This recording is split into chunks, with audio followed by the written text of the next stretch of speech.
Bienvenue sur le podcast Virtuality, notre mission, vous informer sur l'actualité de la XR, c'est-à-dire de la réalité virtuelle, de la réalité augmentée, de la réalité mixte, des hologrammes et de toute autre forme de technologie immersive.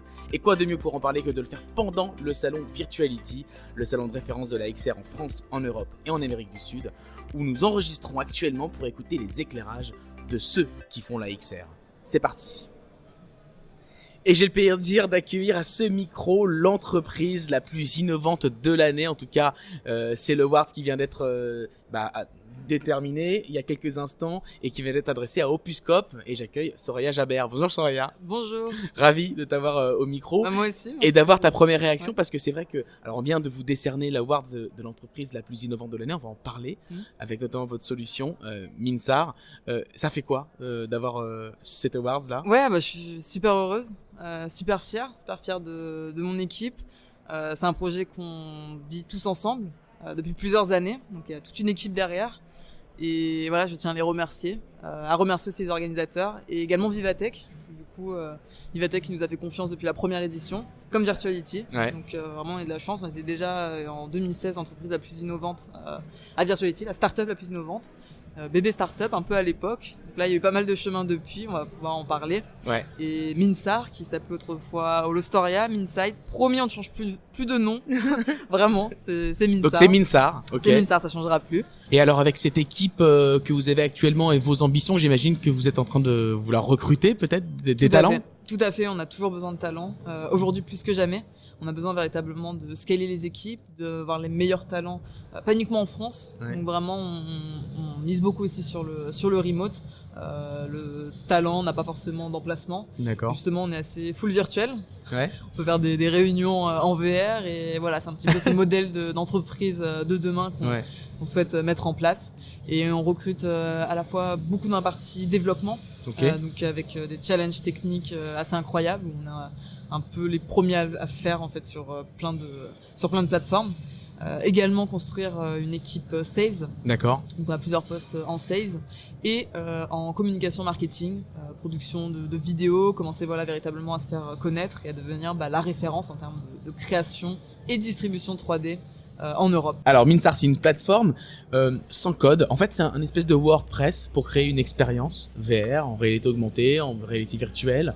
C'est ça. C'est le bon pitch. C'est une bonne analogie. Justement, c'est un petit peu l'analogie c'est ce qu'on a vécu en fait au début des années 2000 où on avait le web et où créer la moindre page sur le web nécessitait des développements. C'était de passer par un développeur. Et on a eu justement un petit peu la révolution WordPress en 2003 qui a permis justement à un créateur de contenu de pouvoir créer une page web sans maîtriser de langage. Et vous, c'est votre promesse également.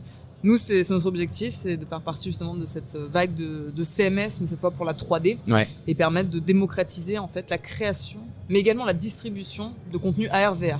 D'accord. Parce que c'est le gros challenge en fait aujourd'hui, où ça y est, on a de plus en plus d'appareils qui arrivent. On l'a vu là ces 4 dernières années.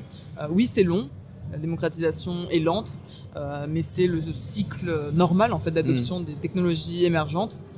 Et la route est encore longue, mais il n'y aura pas véritablement de route s'il n'y a pas plus de contenu. Alors c'est ça, c'est quoi votre vision par rapport à cette route? Même la mission d'Opuscope, c'est quoi? Alors la mission d'Opuscope, qu'on a depuis un peu plus de 4 ans maintenant, c'est toujours la même.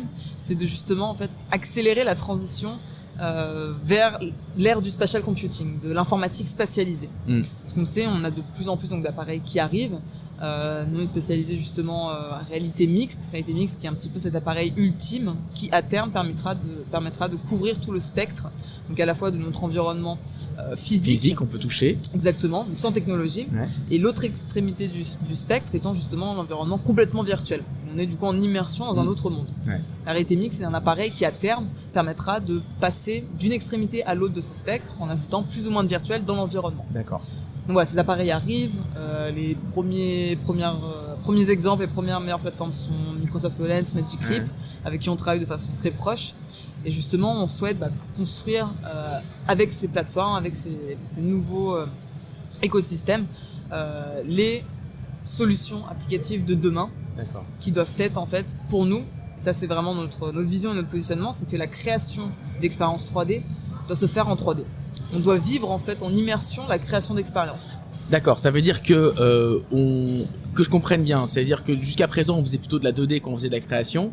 Là, du coup, concrètement, comment ça fonctionne, le fait de créer directement en 3D? Est-ce que vous pouvez nous expliquer? En fait, voilà, c'est de la 3D temps réel. Ok. Et on permet du coup à nos utilisateurs d'avoir accès directement à leur propre contenu. Et ça, c'est très important, c'est leur permettre en fait d'importer leurs propres vidéos, leurs propres modèles 3D, leurs propres même vidéos volumétriques, photos, Photoshop, son, texte, etc. Tout, ouais.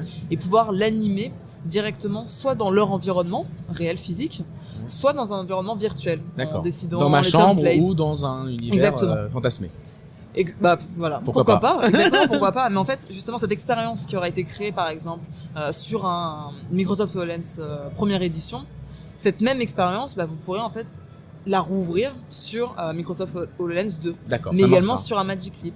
D'accord. Ou un smartphone ou tablette. Et vraiment, on pense que le fait d'être cross-platform est un des enjeux les plus importants, qui doit justement participer en fait à la standardisation des formats, des fichiers de... C'est ce que vous parlez quand vous dites de distribuer le maximum, c'est-à-dire être cross-platform et pouvoir marcher partout. Quoi. Voilà, et participer à l'élaboration de ces standards. Ouais. On a WebXR, OpenXR également pour tout ce qui est framework de développement. Ouais. Et voilà, c'est participer en fait à cette nouvelle ère. Alors, c'est adressé à qui? Parce que je me dis quand même, Soraya, vous proposez une solution qui permet de créer une expérience sans aucun code. Or, il y a quand même des entreprises des studios qui créent du code, donc c'est le travail, et donc du coup, vous les court-circuitez quelque part, vous les bypassez avec cette solution, comme un peu WordPress avait bypassé toutes les agences de création de sites internet. Oui. Vous ne devez pas faire que des amis dans l'écosystème. Non, mais je pense qu'il faut pas non plus opposer en fait ces différentes solutions. Ça va permettre de couvrir un besoin qui est existant, qui va être de plus en plus important. Justement, on va avoir plus d'1 milliard. La promesse, c'est d'ici la fin de la prochaine décennie, 1 milliard de paires de lunettes de réalité augmentée, de casques de réalité virtuelle disponibles sur le marché. Donc potentiellement 1 milliard d'utilisateurs. Et il va falloir satisfaire en fait ce milliard d'utilisateurs. Il va falloir proposer du contenu. Du contenu, on peut pas uniquement miser sur des gros jeux vidéo, des grosses applications AAA, justement développées par des gros studios. Voilà. Ouais.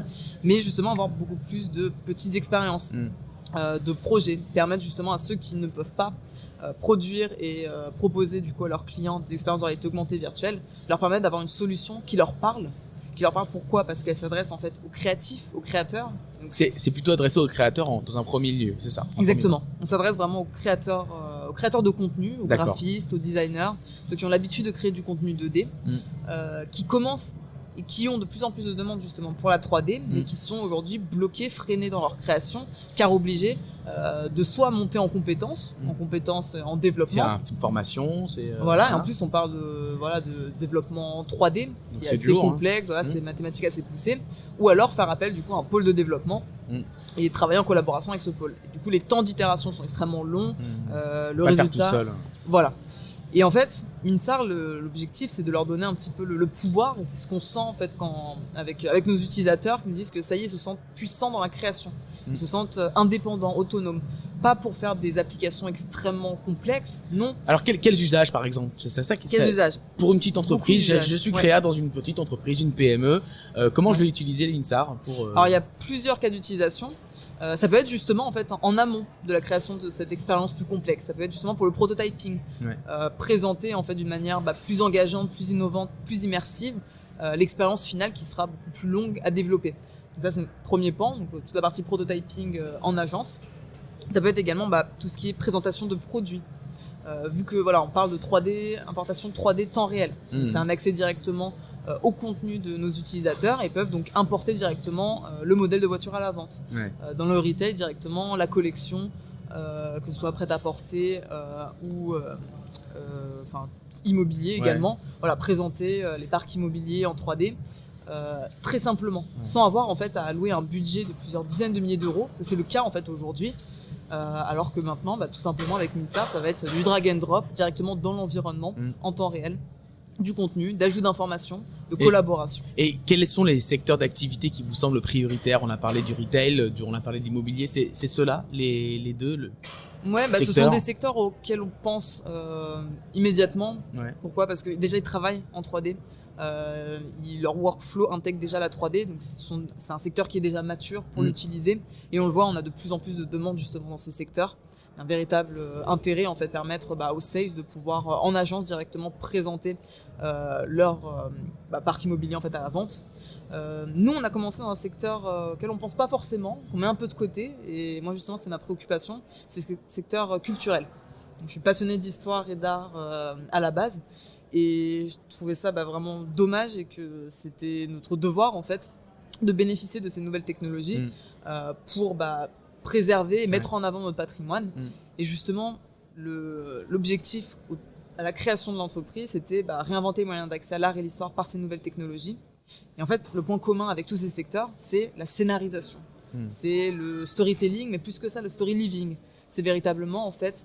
vivre. C'est vivre l'expérience, voilà. Mais la vivre également dans la création. Vivre, j'ai traduit. Ah, voilà. Je suis fort. Super fort. Mais voilà, et en fait, pas uniquement la visualisation doit être en immersion, mais véritablement la création. Et on voit nos utilisateurs, vraiment, ils s'amusent en fait en créant. Et je pense que c'est super important. Oui, c'est test and learn, on fait son petit truc de son côté, hop, on regarde ce que ça fait. Et puis c'est peut-être un peu plus aussi ludique que de passer par une agence ou faire un cahier de charge très précis. Là, c'est ça. Pour des projets qui ne font pas sens, qui sont des tout petits budgets et qui sont des toutes petites choses, autant le faire soi-même, c'est ça. C'est ça l'idée. Tout à fait. C'est démocratiser vraiment la création, la distribution. Et permettre à des entreprises, des institutions qui n'ont pas l'habitude, qui ne pourraient pas en fait sans une solution comme la nôtre, créer et diffuser ce type de contenu. Et peut-être lorsqu'il y a des gros projets, pour le coup, s'adresser à des gros studios qui ont le savoir-faire, qui ont l'expertise et qui peuvent faire du spécifique. Voilà, beaucoup plus complexe. Et notre deuxième savoir-faire justement, c'est la distribution. On parle d'une solution cross-platform qui fait que quand tu crées ton expérience une fois, tu peux la déployer un peu n'importe où. D'accord. Voilà, et ça c'est super important. Aujourd'hui, on n'a pas de flux en fait de création-distribution. Lié, c'est très complexe. C'est pour toutes les devices. Voilà, c'est pour tous les devices et plus que ça également pour le web. Et très important, on n'en a pas parlé, mais toute la dimension sociale, réseaux sociaux. Et justement, on va avoir dans les prochains mois un export vers Spark AR.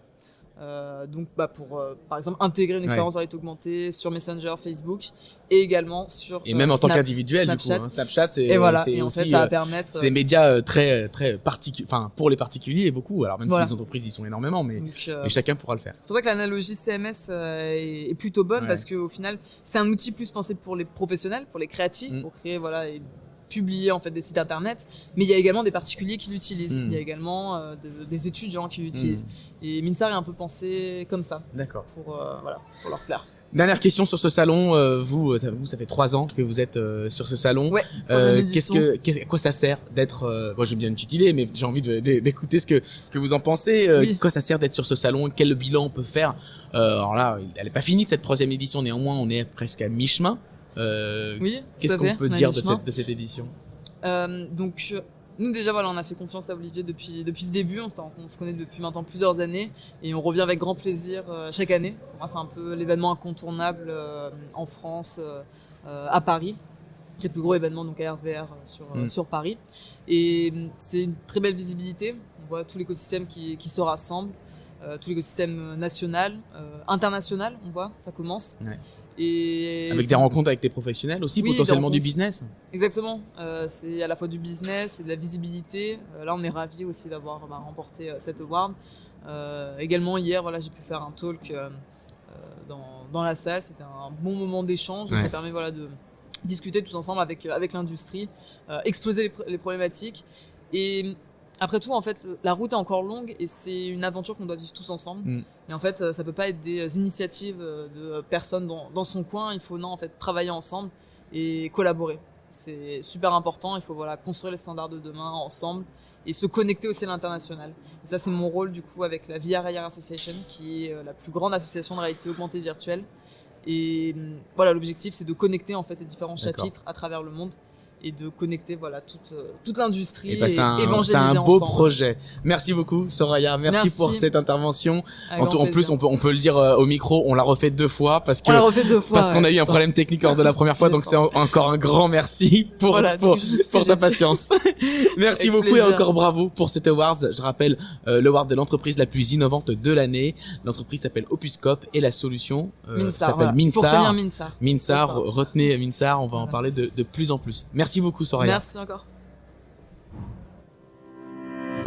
Merci beaucoup pour votre écoute. N'hésitez pas à découvrir tous nos entretiens sur toutes les bonnes plateformes de podcast.